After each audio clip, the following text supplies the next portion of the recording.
ఏంటంత దీర్ఘంగా చూస్తున్నారు? ఇదేం బాక్స్ చెప్పు. స్టీల్ డబ్బా, కుక్కలకు పెట్టే డబ్బా లాగా. ఏ లంచ్ బాక్స్ అంటావు అనుకున్నా కనీసం. ఇక్కడ అమ్మరు కదా అలాంటివి. పూల పెట్టే పూల పెట్టే. చివరికి కాస్ట్కోలో పోపుల పెట్టెలు కూడా అమ్మేస్తున్నాడు. ట్విస్ట్ ఏం తెలుసా? Product of India, assembled in China. అంటే ఈ డబ్బా ఇక్కడ అసెంబ్లీ చైనాలో పెట్టి అమెరికా తీసుకొచ్చి సో నీకోసం ఇండియాలో తయారు చేసి చైనాలో దాన్ని అసెంబుల్ చేసి అమెరికాలో అమ్మితే నువ్వు వాడుతున్నావు. నాకు కొనిస్తున్నారా ఇప్పుడు? Best before 2027. చూద్దాం. ఇవేమో సోంపు, చిన్న సోంపు కాదు, అది వాము. వామ్ చిన్నగా ఉన్నప్పుడే సోంపు సోంపు చిన్నగా ఉన్నప్పుడు వామ్ అంటారు.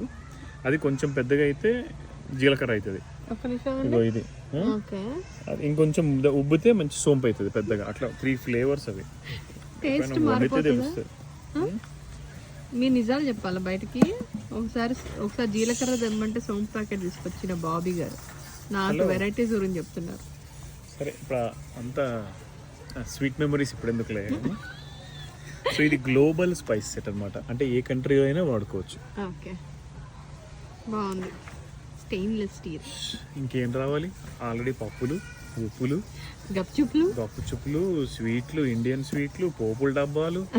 కోరి కాస్కో గారిని తీసేసి మన ఇండియన్ పేరు ఏమైనా పెట్టుకోవాలి. కావాలా? పూర్తిగా చంద్రముఖి ఇలా మారుతున్న దుర్గా లాగా. అది పోపుల డబ్బా మన కోటిలో కొనుక్కుంటే చక్కగా 15 రూపాయలకు 30 రూపాయలకు వస్తుందా? పోనీ 100 రూపాయలు. ఇక్కడ 16. మంది ఇప్పుడు 100 రూపాయలకి ఏమొస్తుంది అనుకుంటున్నారు ఇండియాలో? 100 రూపాయలకి 10 నోట్లు వస్తాయి గ్యారంటీగా.